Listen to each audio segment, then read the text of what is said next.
Selamat malam Aumania. Semangat banget. Tidak terasa malam ini Midnight Live sudah episode ke-50. Episode emas. Masih dengan saya Mas Resa. Bukan skater tapi selalu ditunggu-tunggu. Untuk membawakan fakta bukan fantasi. Nggak kayak Kota Masa Depan yang katanya bawa visi tapi di lapangan banyak yang jual diri. Oke, langsung aja kita mulai. Inilah Midnight Live.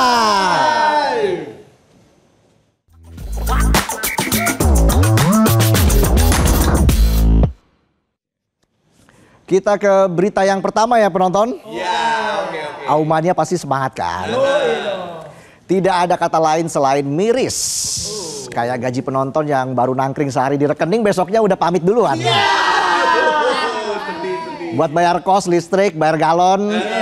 Sisanya dipakai buat modal napas. Nah, berita pertama malam ini bakal lebih miris lagi dari gaji penonton. Karena ternyata bansos yang katanya buat bantu rakyat miskin malah nyasar ke tangan para pengabdi petir. Penjilat skater. Dan pemburu Max Win. Alias penerima bansos yang duitnya bukan buat beli beras tapi buat top up slot.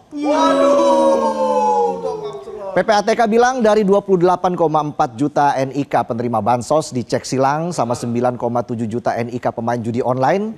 Ketemu 571.410 NIK yang double.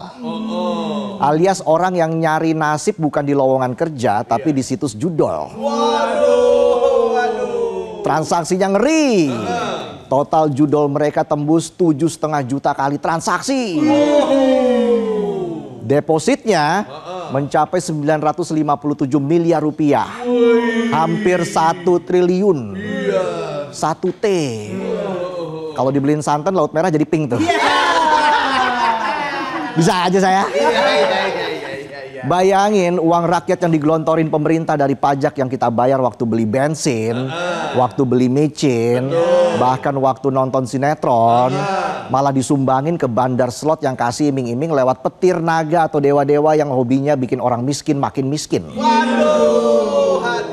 Deposit gocap berharap jadi sultan. Besoknya mangap nggak bisa makan. Makan angin. Ini bansos bukan lagi salah sasaran tapi sudah salah server, salah jaringan, dan yang login bukan yang butuh makan tapi yang butuh free spin. Tapi jangan buru-buru nuduh semua penerima bansos yang main judol itu benar-benar pelaku. Karena kata anggota DPR Maman Imanul Haq, bisa jadi NIK-nya dipakai orang lain. Ya bisa jadi. Kita kan nggak pernah tahu NIK kita bobol atau enggak. Dan kalau bobol siapa yang pakai dan dipakai buat apa aja kita juga nggak tahu. Benar. Apalagi penonton. Taunya cuma kasbon utang mie rebus di warkop depan tuh. Nambah terus di kasbon. Tapi problemnya sistem bansos kita dari dulu tuh kayak hubungan tanpa status. Nggak jelas, nggak pasti, dan selalu bikin sakit hati. Datanya pakai DTKS alias data terpadu kesejahteraan sosial yang isinya lebih misterius dari tirai nomor 2. Pilih tirai nomor 2 atau amplop di kantong saya. Pemutakhiran datanya lambat, lebih lambat dari bapak-bapak yang disuruh beli bawang tapi malah mampir ngopi dulu. Lihat koleksi batu akik Pak RT dulu. Bawangnya lupa nggak kebeli tuh.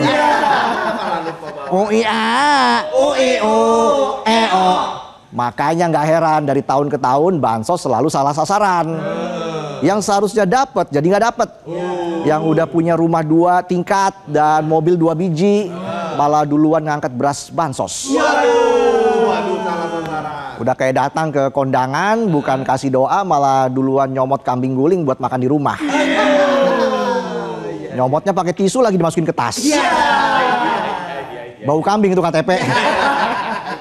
Dan sekarang ditambah lagi sama temuan PPATK jadi makin jelas kalau bansos kita bukan lagi masalah administrasi tapi sudah masuk ranah abuse dan kejahatan data. Karena nggak masuk akal duit negara triliunan buat bantu rakyat malah nyangkut di akun slot. Yang main bukan butuh sembako tapi yang rela ngutang demi bisa klik auto spin 100 kali. Kring kring kring. Kirain skater ternyata tukang somai. Menteri Sosial bilang akan blokir rekening para pemain judol penerima bansos. Setuju, tapi jangan berhenti diblokir. Karena bisa saja penerima bansos yang hobi judol rekeningnya ada banyak. Satu HP aplikasi e-wallet semua. Kalau cuma blokir mantan juga lebih jago. Udah blokir IG tapi masih bisa mantau pakai fake account. Nama fake accountnya Lopeyu underscore celamanya. Tambahin nomor 1234. Sebelum blokir perlu verifikasi dulu, validasi dulu. Kalau ketahuan mereka sengaja pakai duit bansos buat deposit, ya sikat. Tapi kalau ternyata NIK mereka disalahgunakan, tangkap yang menyalahgunakan, masukin penjara. Menteri Ketenagakerjaan juga ikut nimbrung, bilang BSU bantuan subsidi upah aman, datanya valid, sudah verifikasi ketat. Yakin tuh. Kalau bansos aja bisa lolos buat slot, apa jaminannya BSU nggak dipakai judol? Betul. Kalau orang bisa palsuin ijazah buat jadi pejabat, apalagi cuma palsuin NIK buat Maxwin. Dejavu saya. Intinya gini, pemerintah punya semua alat buat deteksi ini lebih awal. Tapi kenapa diem aja harus nunggu kejadian baru gelagapan? Kalau dari awal sistemnya kuat, datanya rapi, validasinya jalan, mungkin duit bansos nggak bakal jadi modal judol. Bansos bisa tepat masuk ke rakyat yang ekonominya sekarat, yang kerja keras tapi gaji numpang lewat, yang makannya nasi lauk kuah tapi masih semangat. Mana semangatnya penonton? Gimana kuah santannya semalam? Enak ya? Pundak terasa berat nggak? Oh, itu beban kerjanya kebanyakan. Kerja kebanyakan yang lain santan.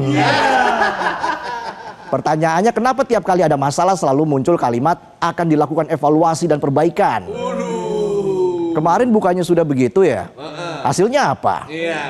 Masa evaluasi salah terus? Masa perbaikan terus? Ini pemerintah apa jalan rusak? Masa sih hal kecil gini harus bohong? Udah kayak bapak-bapak yang janji mau ganti genteng bocor pas musim hujan, tapi yang diganti malah arah antena. Kalau ganti arah politik susah soalnya. Kalau penonton kan tergantung arahan. Dan muncullah ide paradigma baru penanggulangan kemiskinan dari Menko PMK Muhaimin Iskandar. Katanya nggak akan fokus ke bansos lagi, tapi ke pemberdayaan masyarakat dari hulu ke hilir. Dari dulu kita juga sudah sering dengar istilah paradigma baru. Tapi ujung-ujungnya bansos lagi, bansos lagi. Saya tidak tahu, terus terang saya tidak tahu. Saya juga bertanya-tanya kenapa kok saya tidak diberitahu. Apalagi kalau udah deket-deket tahun pemilu. Tiba-tiba muncul karung-karung bantuan, bukan buat rakyat tapi buat serangan Fajar. Kalau Fajar Set Boy kan kuku. Bansos bukan lagi instrumen sosial tapi jadi alat barter politik. Intinya selama negara ini masih lebih rajin bikin wacana daripada bikin sistem, selama bansos masih lebih gampang diakses pecandu judol ketimbang masyarakat miskin, dan selama politisi lebih sibuk cari scatter elektoral daripada reformasi data, ya siap-siap aja duit bantuan rakyat miskin bakal terus disetor buat ngejar petir kakek Zeus. Jeder. Dan kita bakal nonton klarifikasi yang sama lagi sambil ngopi, makan pisang goreng, sambil ngikutin omongan pejabat. Udah hafal tuh ya? Kami akan telusuri, kami akan evaluasi teman-teman. Kami akan lakukan perbaikan teman-teman. Dan kalau ditanya detail langsung jawab, saya nggak tahu. Saya belum dikasih tahu. Saya juga bertanya-tanya kenapa kok saya tidak diberitahu. Itu bukan urusan saya teman-teman. Oke teman-teman wartawan, cukup ya, terima kasih. Gimana penonton, saya cocok nggak jadi pejabat? Kalau saya jadi pejabat nih ya, Penonton di sini saya kasih posisi. Iya. Admin buzzer. Ingat, kalau bansos tepat, rakyat bisa hidup lebih baik. Tapi kalau masih seperti sekarang, mending kasih aja langsung ke bandar. Aduh, iya. Biar nggak usah muter-muter pakai program negara. Karena faktanya banyak rakyat miskin, tapi sistemnya malah free spin. Aduh. Kita lanjut. Dari urusan bantuan sosial kita geser bahas masalah sosial yang terjadi di sekitar IKN. Jadi gini, biasanya kalau ada kota baru dibangun, yang datang duluan itu tukang nasi goreng, penjual pulsa, sama mamang-mamang jual kopi. Tapi kalau di sekitar IKN yang datang duluan malah mbak-mbak yang jual diri. Belum ada sekolah tapi udah ada kelas private. Satpol PP sempat bingung ini kota mau jadi ibu kota atau jadi ibu kos. Ibu kos mbak-mbak open BO. Jadi dalam 3 kali razia di tahun 2025 mereka menangkap 64 pekerja seks komersial dari berbagai daerah. Nggak ada yang bawa CV tapi punya skill membangun kenyamanan dengan cepat. Jualannya via aplikasi chat, tarifnya mungkin 400 sampai 700 ribu. Nggak pakai perantara, nggak pakai admin, langsung deal, langsung hayu. Sistemnya udah kekinian, kerja mandiri, udah mirip UMKM, tapi yang dijual bukan makanan atau minuman, tapi jual kenikmatan yang bisa bikin ketagihan. Bisa aja saya. Yang pesan pria-pria kesepian, lagi penat, butuh temen ngobrol, tapi duduk baru 5 menit, udah lupa topik. Tiba-tiba kedinginan, pengen yang anget-anget. STMJ tuh anget bikin strong. Apalagi kalau bayarnya pakai duit jatah susu anak. Tapi anaknya nggak dapet susu. Istrinya ngomel, nggak bisa belanja, bapaknya nurutin gairah. Dan karena para PSK itu kerja tanpa muncikari, jadi nggak ada yang ditahan, Satpol PP cuma bisa usir. Kayak usir mantan yang datang ke nikahan, nggak kasih selamat, kasih amplop kosong, numpang makan doang.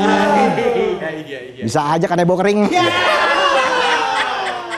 Masalahnya ini bukan kejadian baru, karena kata Satpol PP sejak 2023 udah ada. Karena banyak mas-mas dan bapak-bapak proyek pada ngerantau, jauh dari istri, dekat sama hasrat, balas chat sama istri lelet, tapi cari nearby di aplikasi chat satset. Cepat. Mendengar kabar itu DPR langsung panik. Kata mereka mbak-mbak ini bisa rusak moral ASN dan bisa merusak rumah tangga. Betul. Apalagi kalau si bapak lebih sering aktif di aplikasi lain daripada baca chat grup keluarga. Iya. Mertua nge-share link berita cuma dikasih emot jempol doang. Mantap. Kepala Otorita IKN Basuki Hadi Mulyono menjawab dengan tenang. Katanya itu info lama. Dan mbak-mbak itu bukan di IKN, tapi di Sepaku, 3 km dari IKN. Masih dekat. Katanya tempatnya udah ditutup, mbak-mbaknya udah dipulangin, yang tersisa cuma kenangan, lupa nama, inget rasa. Sementara itu Muhaimin Iskandar alias Caimin, selaku Menko PMK kaget. Kaget. Katanya ini udah gawat. Gawat. Dia bakal langsung ke IKN buat cek kebenarannya. Oke. Dan setiap ada masalah beginian reaksi yang muncul selalu sama. Kaget, ribut, terus lupa, balik lagi kaget. Siklus macam apa ini? Terkait kasus prostitusi jangan cuma nyalain mbak-mbaknya doang. Mungkin mereka juga terpaksa karena kondisi. Usik juga yang pesen dong. Karena kalau yang diusik cuma yang jualan doang itu sama kayak nyalain hujan tapi nggak mau nyalain orang yang nggak bawa payung. Solusinya bukan cuma razia tapi tolong dikaji kenapa praktek kayak gini selalu ada. Jangan cuma bangun gedung tapi lupa bangun akhlak. Penataan kota jangan cuma mikir drainase sama aspal, tapi juga mikir gimana cara bikin orang nggak ngebet nafsu sampai mengesampingkan moral. Bisa aja saya. Dan buat para hidung belang yang suka alasan, lagi sendiri, lagi bosen, dan lagi jauh dari istri, coba deh kalian tengok dompet, lihat foto anak dan istri. Biar inget siapa yang harusnya kalian kasih masa depan, bukannya dikuras buat kenikmatan 5 menit di kamar sewaan. Aduh, iya.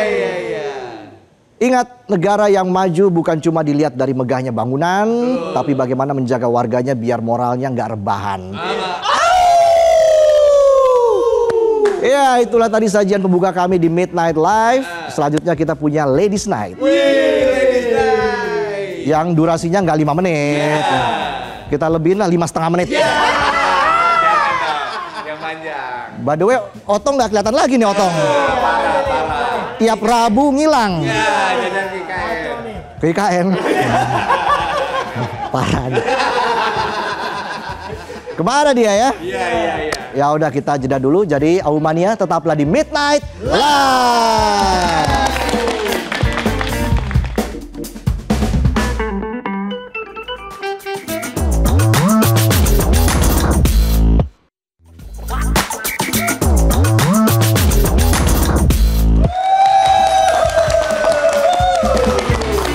Kembali lagi di Midnight Live. Aumania masih semangat? Mana suaranya? Sambil kita nyariin Otong ya. Di mana Otong kira-kira? Ke IKN tadi katanya. Ya. Mau ngecek, bantuin Caimin ya. Kita akan ikuti informasi yang berikut ini ya. Pemirsa Midnight Live Aumania, malam ini kami hadirkan berita ringan tapi tetap hangat. Nggak perlu tegang, cukup duduk manis dan menikmati informasi seru. Kali ini saya nggak baca, capek dan aus soalnya. Aus jabatan. Oke, langsung saja kita ikuti. Inilah informasi selengkapnya. Midnight Friends dan Aumania, selamat malam. Semoga sehat-sehat ya. Nah, kita ada berita soal jembatan nih. Biasanya jembatan itu kuat dan kokoh. Tapi yang satu ini malah meringis minta ampun. Selamat datang di Jembatan Galau Warga Melau. Inilah jembatan gantung di Kampung Sarageni, Kecamatan Cimarga, Kabupaten Lebak, Banten. Bukannya menggantung harapan, jembatan ini malah menggantung nasib. Selama 3 tahun, jembatan ini lebih sering ngambek daripada dibenerin. Sudah diusulin ke sana kemari, tapi responnya zong. Tapi warga Sarageni tak tinggal diam. Dengan semangat Avengers lokal, mereka gotong royong perbaiki jembatan pakai dana swadaya. Respect bosku, respect. Soalnya pekan depan anak-anak udah mulai sekolah. Masa mau ke sekolah naik rakit, bisa-bisa bukannya ke kelas malah nyangkut di sawah sebelah. Nah lo, semoga jembatannya nggak cuma gantung nasib, tapi juga gantung harapan baik. Untuk warga Sarageni, semangat terus ya. Jembatan boleh tua, tapi semangat jangan loyo. Niatnya pengen umroh, malah dompet yang tawaf. Ini dia kisah YN, karyawan travel umroh yang katanya sih lebih jago ngurus duit daripada ngurus jemaah. YN, seorang karyawan travel umroh, sekarang sedang umroh versi lain. YN diduga menggondol uang calon jemaah umroh sebesar 10 miliar rupiah. Waduh, itu sih bukan umroh, udah bisa buka travel sendiri. Tak terima uangnya raib, para korban langsung bergerak. Mereka melapor ke polisi dari Jakarta Utara sampai pusat, bahkan ke media sosial, biar viral sekalian. Kasus ini terungkap saat sang pemilik perusahaan iseng buka-buka laporan keuangan. Kok uangnya masuk ke rekening pribadi YN? Bukannya ke perusahaan? Plot twist banget, kayak film drama Korea. Kini YN sudah harus berurusan dengan polisi, bukan cuma satu, tapi 2 polres sekaligus, Jakarta Utara dan Jakarta Pusat. Multilokasi bro, kayak konser tour. Jadi pemirsa, kalau mau umroh, pastikan dulu travelnya aman. Jangan sampai uang niat suci malah dibawa lari buat liburan sendiri. Aumania, kalau biasanya geng motor pamer knalpot, yang ini malah pamer keberanian level nekat. Lokasinya di Jombang, Jawa Timur. Korbannya harga diri bro. 2 kelompok pemuda diduga geng motor bertemu di jalan. Bukan silaturahmi, malah saling tatap, saling tantang, dan langsung cekcok ala sinetron petang. Dengan senjata entah tajam, entah tajam-tajaman, mereka berlari kayak adegan film silat low budget. Sayangnya bukan adegan latihan, ini adegan beneran. Untung warga cepat sigap, polisi pun langsung datang. Tapi sayang, pas nyampe pelakunya udah ngibrit lebih cepat dari diskon tanggal tua. Pas polisi nyisir lokasi, yang tersisa cuma 6 sepeda motor. Pemilik kabur, motor ditinggal. Sepertinya mereka lebih sayang reputasi ketimbang motornya. Belum diketahui siapa pemilik motor. Tapi yang pasti, kalau udah urusan gangster, polisi janji nggak bakal kasih diskon. Langsung diproses, bos. Aumania, kalau ketemu geng motor jangan panik ya. Tapi kalau ketemu geng motor tawuran sambil bawa senjata, mendingan lari dah, nggak dosa kok. Midnight Friends, kalau biasanya pengamen cuma nyanyi minta receh, yang satu ini nyambi jadi professional mover alias pencuri barang rumah tangga. Di Durensawit, Jakarta Timur, seorang pemuda berinisial WD dipergoki tengah main ambil di sebuah rumah mewah yang sedang kosong. Modusnya ya ngamen keliling, tapi nyolong isi rumah. Barang yang digasak pun tak biasa, tabung gas 12 kilo, 1 unit tablet, sampai perabotan rumah dan barang bekas. Mungkin nih ya, mungkin niatnya mau buka toko kelontong dadakan kali di rumahnya. Aksi keduanya kepergok petugas keamanan perumahan. Kaget kayak lihat tagihan akhir bulan. 2 pelaku kabur terbirit-birit, tapi cuma 1 yang lari beneran. Satunya lagi ya keciduk dong. Yang tertangkap adalah si WD. Satunya entah kabur kemana, mungkin lagi ngamen beneran buat alibi. Tak cuma nekat, WD juga disebut dalam pengaruh obat-obatan terlarang. Katanya sih biar adrenalinnya naik, padahal logikanya yang anjlok. Kini WD dan barang buktinya udah nongkrong di Mapolsek Durensawit. Polisi masih buru partnernya yang entah di mana, mungkin lagi cari partner baru buat nyolong lagi. Pesan moralnya, kalau ada pengamen bawa tas gede dan mondar-mandir deket rumah kosong, jangan kasih saweran, langsung aja lapor ke pos satpam.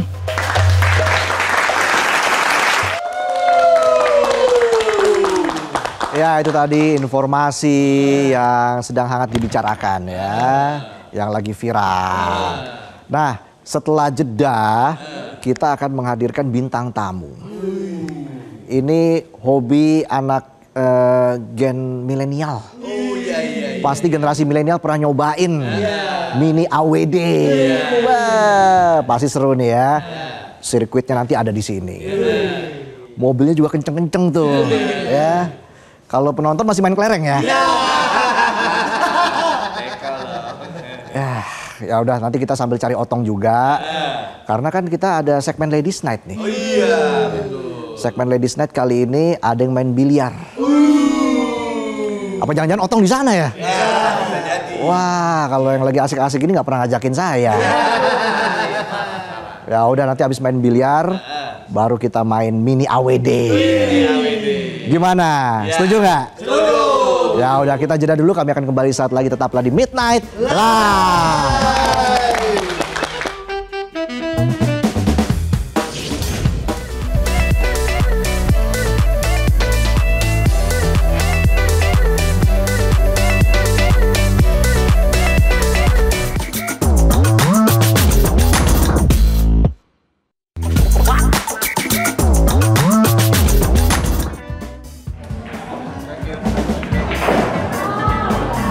Pemirsa, Anda kembali menyaksikan Midnight Live dalam segmen Ladies Night bersama saya, Jessica Wulandari.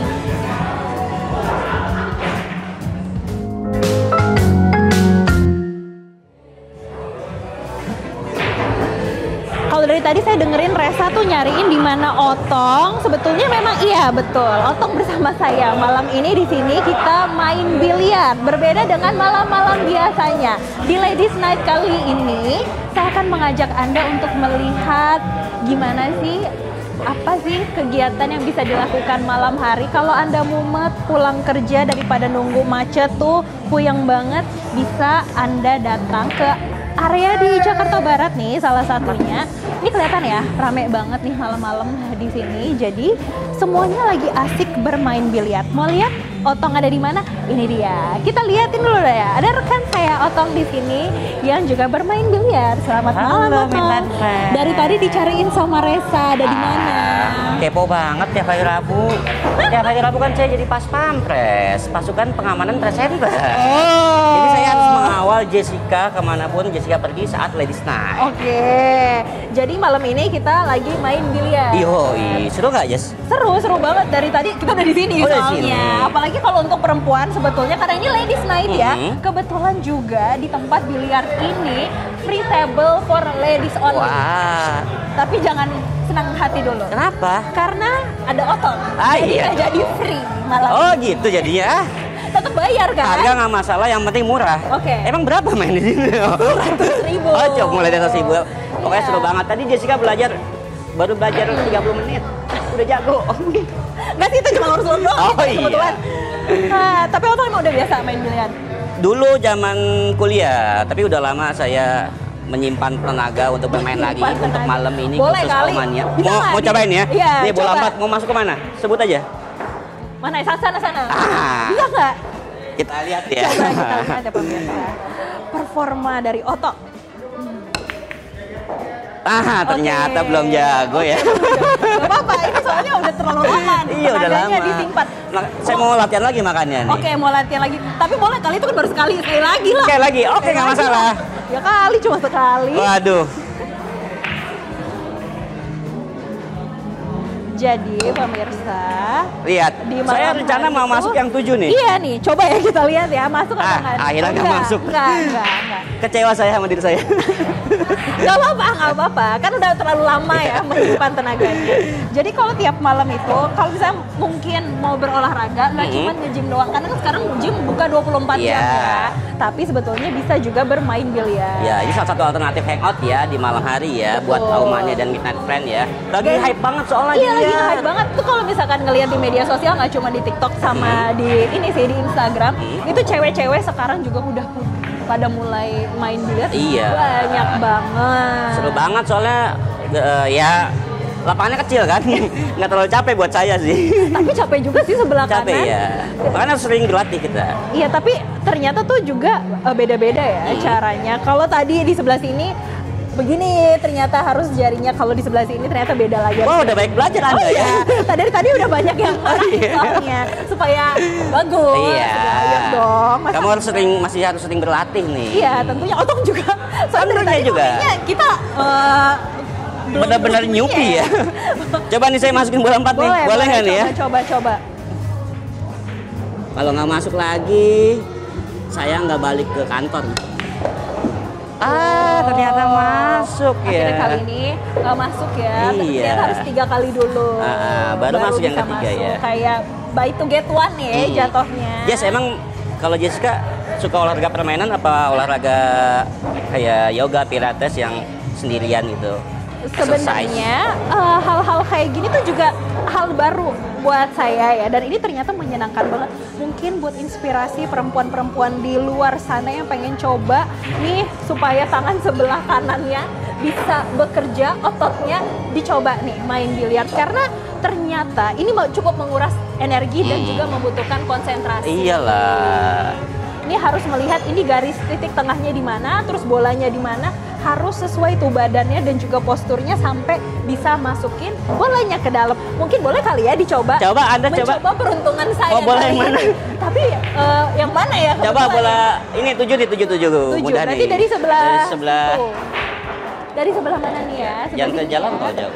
Aduh, Oke. ternyata jauh banget Coba, ya. dicoba aja dulu. Coba dulu ya. Jadi tadi itu diajarinnya kayak gini dong. Oh iya.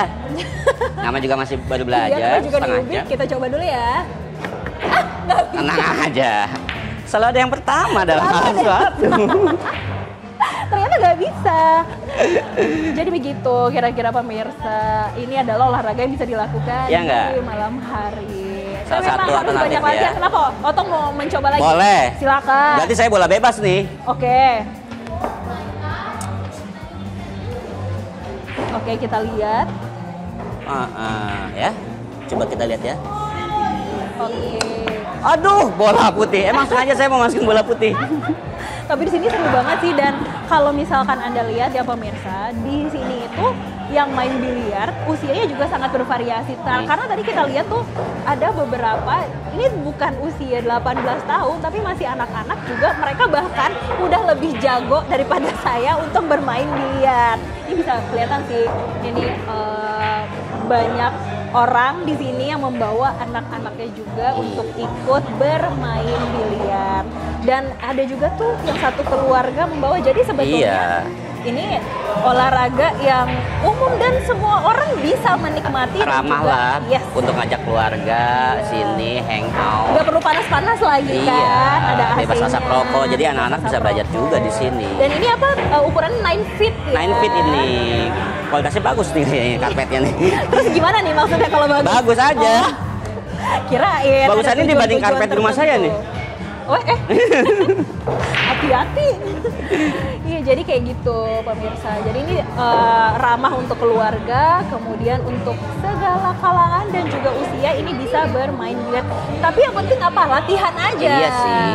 Sebenarnya buat having fun, ya buat seru-seruan sama teman-teman juga bisa ngajak teman sini main-main Mungkin segala kalau macam. mau, Otong ntar aja ulang tahun kan? Iya, ulang tahun saya. Bisa nggak traktir biliar? Harga kan saya pikir, saya bilang nggak masalah. Yang penting dibayarin orang. Yang penting dibayarin orang. Iya. Oke. Ntar saya ulang tahun saya rayakan di sini boleh nih ya? Boleh, mau ikut tapi Iya. jangan lupa undang. Terus saya undang via WhatsApp grup ya. Oke, jadi begitu pemirsa untuk keseruan dari bermain biliar. Nah, sebetulnya kalau bermain biliar itu ini udah sejak lama ya. Tadi Otong kalau kata Resa katanya main kelereng. Apa main biliar tadi dulu? Bung Resa jangan sembarangan. Saya nggak main kelereng, saya main gundu. Nah ini agak aneh. Sekarang main biliar jadi agak gegar budaya saya ini. Pakai stick lagi agak susah nih saya. Oke, enggak ya? Jadinya enggak ya? Enggak, ini saya lagi belajar. Tapi dari zaman kuliah dulu saya main juga. Udah mulai ramai. Sekarang lagi hype lagi emang sih main biliar ini. Udah banyak tempat buka, salah satunya di sini di Jakarta Barat ini kan. Tapi sebenarnya nggak cuma Jakarta Barat ya, di tempat Udah banyak tempat-tempat lain udah mulai menjamur lah. Menjamur. Jakarta Barat aja kalau kita cuman jalan berapa meter biasanya udah ada lagi. Dan seperti saya bilang tadi, udah mulai banyak yang ramah anak keluarga ya, tanpa asap rokok segala macam. Jadi bawa anak juga nggak masalah. Iya. Nah pemirsa, karena saya dan Otong mau bermain lagi, Resa nanti juga ditunggu untuk main biliar di sini. Maka dari itu, tetaplah bersama kami di Meet Thailand. Kembali ke Bung Resa.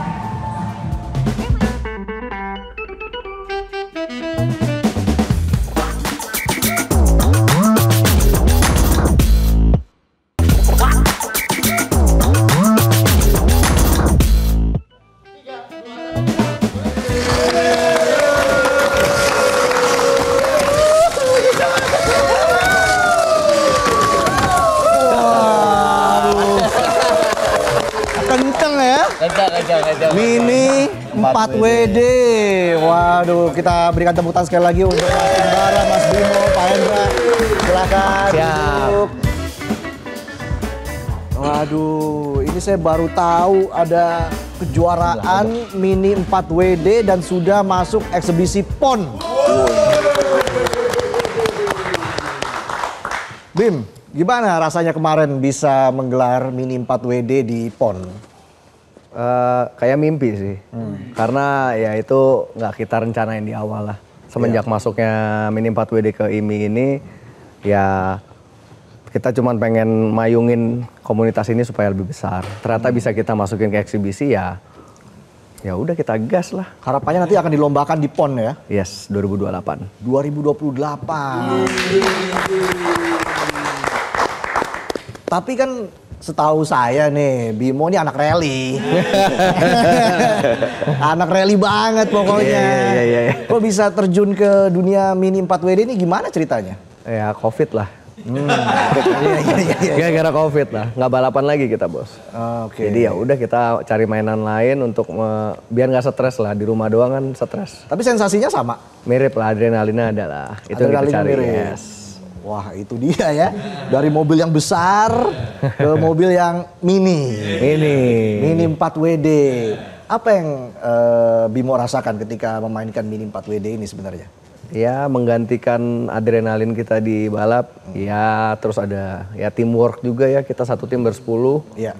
Ya kita harus bisa kompak satu sama lain, jadi teamworknya juga ada, adrenalinnya ada, lengkap lah. Jadi udah terdaftar di IMI? Sudah. Wah, jadi sudah setara dengan balapan rally. Sudah. Oke, ini saya baru tahu loh ya. Nonton juga baru tahu kan. Karena pasti generasi milenial pernah lah nyobain Tamiya yang kita kenal dulu kan, Tamiya Mini 4WD. Nah, Pak Hendra, mungkin kan Pak Hendra juga katanya dari tahun 98 sudah main Mini 4WD. Benar. Dulu Mini 4WD pertama yang dimiliki oleh Pak Hendra tuh apa tipenya? Saya dulu punya Avante ya. Avante, terus kemudian ada Dasyongkuro. Dasyongkuro, benar. Dasyongkuro satu. Iya. Nah, dari situ baru tuh kecanduan ya. Kecanduan di 2008 itu ada komunitas yang bikin perlombaan begini, saya ngikutin. Jadi dari mulai situ. Oke. Sekarang Mas Umbara melihat bagaimana antusiasme peserta kompetisi Mini 4WD ini? Kalau misalnya pesertanya itu kan balik lagi ke komunitas ya sebenarnya. Kita tuh berangkat dari komunitas, makanya IMI itu memayungi komunitas supaya hobinya menjadi lebih next level. Nah itu sih. Jadi kayak dulu kan kita taunya kalau misalnya menang kejuaraan atau apa ya, taunya hanya di komunitas Tamiyanya aja gitu. Nah kalau sekarang tuh kita lebih dikenal lah sama nasional. Gitu. Tapi komunitasnya itu solid ya? Solid. Kalau Alhamdulillah se-Indonesia sih kita kompak. Pernah ada berapa? 450 peserta. Kemarin tahun lalu NY Race itu dihadiri oleh 450 racer dari seluruh Indonesia. 450 ya. Dari seluruh Indonesia. Dari seluruh Indonesia, dari Sabang sampai Merauke lengkap. Eksebisi PON kemarin juga diikuti dari 23 provinsi. 23 provinsi. Iya, cukup kompetitif lah. Betul. Nah, kalau tadi kan Bimo dari rally yang tentunya ongkosnya juga gede tuh rally kan. Sekarang ke Mini 4WD sesuai namanya pasti ongkosnya lebih mini lagi. Iya. Jauh. Jauh ya. Jauh. Tapi mobil lo nih berapa nih? Habis berapa nih untuk modifikasi dan sebagainya? Ya, Regulasinya murah lah. Damper kelas. Murah lah. Murahnya Bimo tuh seberapa tuh? Istri lagi nonton soalnya. Murah lah pokoknya. Murah, Jauh lah ya. dibanding rally lah. Iya. Jauhnya seberapa? Jadi murah bener, Pak Hendra. Murah. Istri kita nonton semua nih. Iya. Karena ini berangkat dari hobi ya. Hobi ya. Kalau buat hobi mah berapa aja dibayar lah ya. Iya. Ya dari rally yang kita tahu eventnya aja bisa ngabisin miliaran. Iya. Kalau eventnya nih, bukan mobilnya nih ya. Iya, Satu oke. event tuh ngabisin dana berapa tuh biasanya? Ya, kalau di event yang saya bikin ya, karena lisensi promotor nasional kan saya yang ngejalanin sekarang untuk Mini 4WD. Pakai klub saya itu di ya around 200 juta lah. Satu event? Udah termasuk prize pool ya. Udah Oke. termasuk hadiah lah. Oke. Emang Hadiah tertinggi dalam satu event? Ya kalau yang pernah saya bikin di angka 100 juta. 100 juta? Prize pool. Prize pool. Prize Total poolnya. hadiah ya jadi ya. Oke. Juara 1 sampai 9, fastest dan lain-lain. Ada beberapa banyak kategori hadiah pemenang. Iya, termasuk tinggi ya. Hadiah 100 juta itu. Ya rally nggak ada apa-apanya lah. Masa? Serius. Oh. Nggak sebanding lah. Kalau ini ya teman-teman satu tim bisa bawa pulang.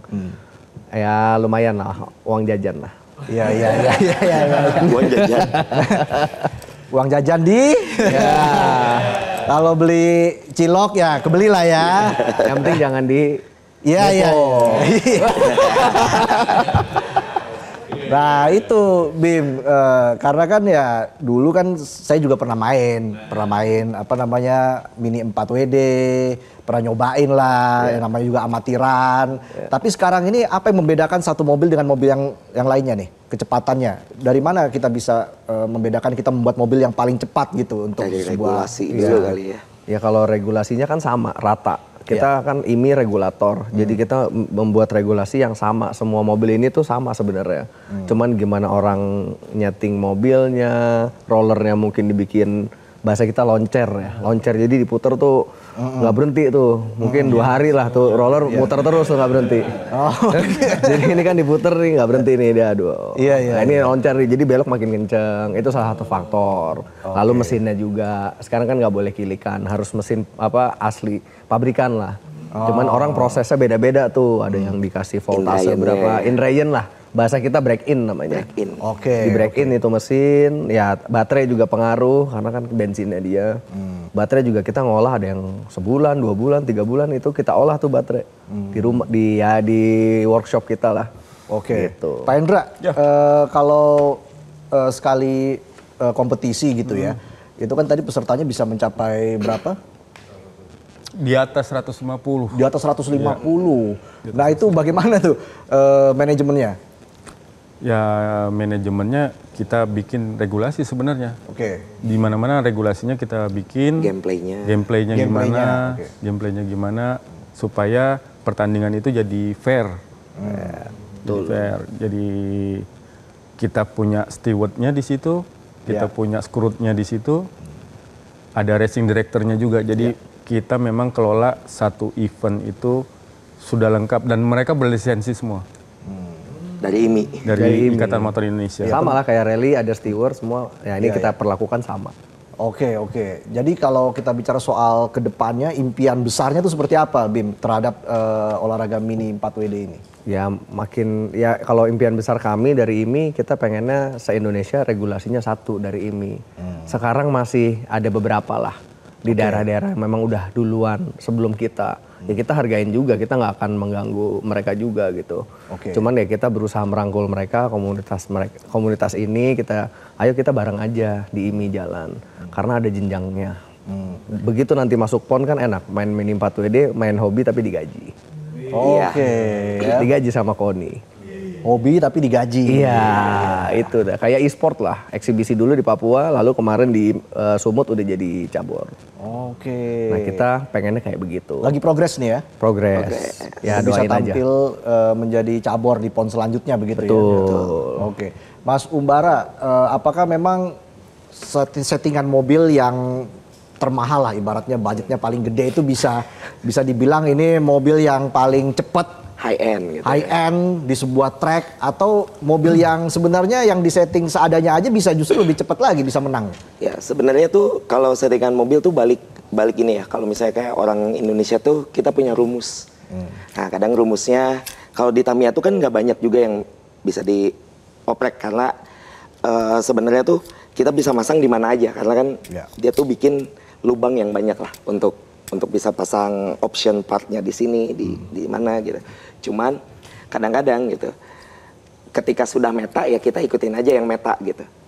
Jadi tinggal kita lebih ini aja, maksudnya siapin mesinnya lebih bagus, strateginya dibandingin settingan mobilnya ya. Karena settingan mobil udah ATM, amati, tiru, modifikasi. Ya itu udah pasti. Jadi kurang lebih nih tim A itu semua tim hampir kurang lebih sama semua settingan mobilnya. Jadi gimana kita tinggal main ini aja. Oke, jadi sebelum berkompetisi harus tahu tracknya seperti apa. Itu salah satu strategi juga. Begitu Bim ya, harus paham tracknya seperti apa. Karena 1 tahun itu ada berapa kompetisi itu? Alhamdulillahnya Wah, kita capai rekornya di tahun 2025 ini total 18 putaran kejurnas. Putaran kejurnas. Untuk 3 kelas yang berbeda. Oh, 3 kelas yang berbeda. Betul, jadi ada 3 juara nasional nanti. Apa yang membedakan kelas-kelas tersebut? Yang mobil ini kita sebutnya dumper class nih namanya, Indonesia dumper class. Dia sasisnya masih original, belum dipotong-potong. Bedainnya mesinnya. Ini Tune Motor Series sama Das Motor Series. Kan dulu ada Hyper Das, Plasma Das lah, whatever it is yang Das belakangnya. Nah itu yang bedain. Gitu salah satunya. Kalau satu lagi yang open class, aduh mobilnya di sana. Oke. Gak apa-apa. Ya itu open class yang itu sasisnya mau dipotong, mau diganjel sana, ganjel sini ada boleh. Suspensinya. Ada suspensinya, semuanya bisa main. Nah itu yang ada kelas tersendiri. Gitu. Indonesia Open Class. Indonesia namanya. Open Class. IOC dan IDC. Oke, satu mobil itu bisa mencapai kecepatan maksimal berapa kilometer? Kalau yang dumper class tuh kira-kira 35 sampai 40 ya, lah. 35 sampai 40. Oh, kenceng banget tuh ya. Kenceng. Lumayan Kalau yang kenceng sih. Indonesia Open Buat yang Class, basic. kalau yang ini yang Open Class bisa sampai 40 sampai 46 lah. 40 sampai 46 betul. Oke, 40 Sakit sampai sih nangkepnya. Iya, Ada sakit, kadang-kadang sakit. kalau balapan gitu baut nancep dikit gitu. Lagi nangkep mobil ya. Gitu. baut nancep dikit. Tapi di Ikatan Motor Indonesia kita ada namanya safety. Ada namanya safety. Jadi kita selalu berusaha untuk menyarankan agar racer itu memakai sepatu. Nah itu fungsinya ya supaya kalau kecelakaan tidak kena kaki Ya. atau gimana. Kayak tadi kan mobilnya mental nih keluar dari trek gitu. Kan ini ada baut semuanya, kalau itu ke kaki orang kan bisa nancep. Kenceng lagi. Ya, kalau dulu kita pernah lihat pemain-pemain itu pada pakai sendal. Nah, kalau sekarang mungkin ini bisa dilihat rata-rata pakai sepatu. Kita utamakan Wajib ya. Kita wajibkan. Diwajibkan. Wajib. Ya. Karena safety itu penting ya. Safety first. Safety first. Kalau udah pusing banget biasa pembalap pakai helm. Pulang. Biar nggak serius-serius banget. Malu itu dah. Malu itu. tuh. Udah pulang nggak finish. Salah settingan nih mobil gua nih. Mobil bisa mental keluar trek ya? Bisa Kalau saking kencengnya ya. Iya, bisa. Artinya juga benar-benar harus paham treknya seperti apa, panjangnya berapa. Nah, kan selama ini kalau kita bicara Mini 4WD identik dengan satu brand. Nah, kalau dari IMI sendiri bagaimana? Apakah membuka untuk semua brand, kan dari China juga banyak. Ini bagaimana, Bin? Ya jujur kita buka buat semua. Karena yang dari brand utama itu pun ke Indonesia, ke kita ya, ke regulator tidak ada support apa-apa gitu. Jadi kenapa kita harus mempertahankan di situ?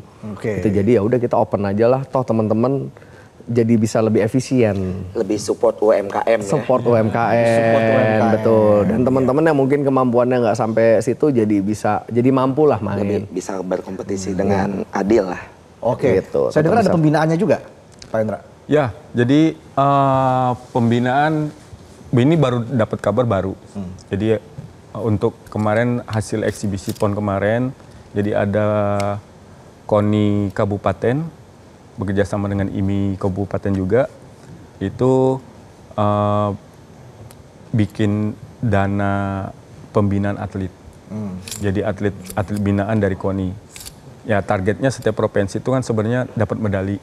Iya. Jadi mereka ditargetkan untuk dapat medali.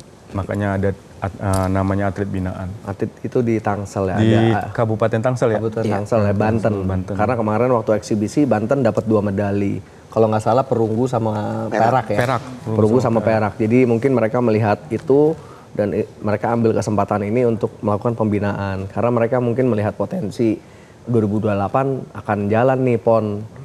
Gitu. Karena jujur kita perjuangannya satu sih, ngejalanin ini. Paket murah meriah. Iya. Jadi kalau di SK-nya saya sudah lihat SK-nya, jadi ada 18 atlet binaan dari KONI Tangsel, 8 atletnya itu Mini 4WD. Ya.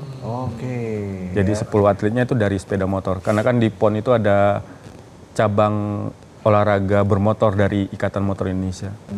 Untuk membangun jiwa kompetitif juga. Ya, ya kan pastinya. Ya memang ini hobi ya, tapi tentunya kalau ini semakin meningkatkan jiwa kompetitif kan, wah namanya hobi bisa habis-habisan.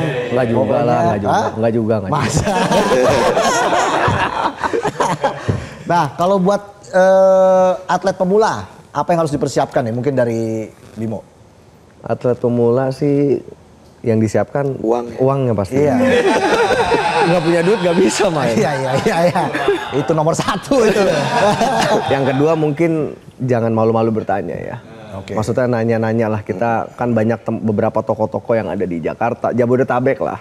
Banyak nih toko-toko di Tangsel ada, nih Bay juga punya toko namanya Bosku Garage di Blok M Square. Ada lagi toko di Tangsel, toko besar lah tuh namanya Jordan Toys. Ya mungkin bisa ke sana mampir nanya-nanya lah. Nanya main jaga toko atau mungkin yang lagi main nanya, karena punya duit banyak tapi nggak kenal teman-teman, bener, nggak arahnya nggak jelas pasti gitu. Harus nongkrong dulu bareng. Iya nongkrong, maksudnya main bareng ntar diarahin, oh begini aja bro nyeting mobilnya, oke, oh jadi tahu settingan mobilnya, jadi tahu SOP-nya harus nyiapin apa aja segala macam. Iya. Karena punya duit doang nggak jaminan di sini bisa menang. Oh gitu. Yes. Iya. Jadi jaminan. Bukan jaminan. Tapi harus pengalaman ya? Iya, jam terbang lah. Jam terbang. Dan mobilnya kan nggak ada supir, jadi jalan sendiri tuh. Nah itu yang kita nggak tahu, tiba-tiba dia keluar trek, kenapa nih mobil? Bener ya, pokoknya kita berikan support ya, kita doain semoga sukses. Amin. Dan semoga nanti akan tampil di PON sebagai cabang olahraga Mini 4WD. Yes. Ya. Oke, kalau gitu kita main lagi gimana? Siap. Oke, baik. Itulah tadi penutup kami di Midnight Live hari ini. Sampai jumpa besok. Dan terima kasih sudah menyaksikan Midnight Live. Sampai jumpa.